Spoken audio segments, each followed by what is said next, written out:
Ontario and New York City Music Station, Yes FM, Pink Try 845. Kelly Hitchman's back again from hospice, only we're not swimming anymore. No. We're fundraising, when is this, Monday? Monday, no. November 7th. November, okay. So yeah, we've got some time, but we wanted it on people's radars pretty early. And this is your big push for fundraising for the year, right? It's one of our last events for the year, so. We'll have a link on our website and Facebook and everything else to direct you to raise money. As far as hospice is concerned, what's the biggest misconception of people here what do they think it is, but it actually isn't? Well, I think the first thing that comes to mind is people dying. And while our patients do have a terminal illness, right. We really focus on how do we make that time better?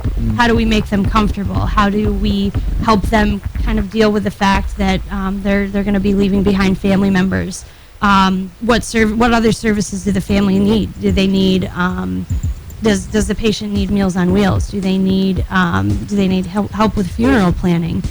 We have a group of each patient is assigned an RN and a social worker, and then LPNs and home health aides also come in and provide some direct services.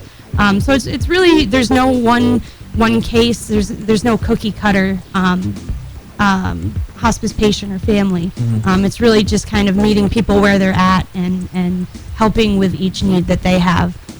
So it's not about life. It's about helping you live the rest of your life to the fullest, however long that may be. How is hospice funded? Hospice is funded through Medicaid, Medicare, and private insurances. It is a built-in benefit. But for people that don't have, they might not meet the requirements for those programs, no one is refused service. So that's where the generosity of the public comes in. That's why we do fundraising and things like that.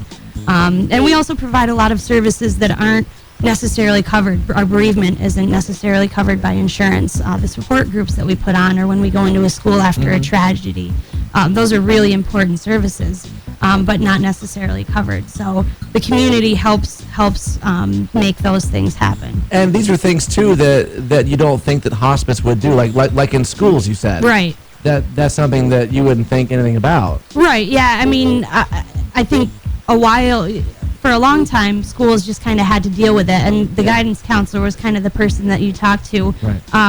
Whereas now, hospice has a lot of experience with grief and letting the school know what to expect, because as I said before, there's no A, B, and C of how a child is going to grieve. They grieve completely differently. So providing an extra layer of support is really important. And if some administrators or teachers or whoever at the school might not have necessarily been through a loss, so they don't necessarily know what to expect, and it's just kind of debriefing and then providing that extra layer of support.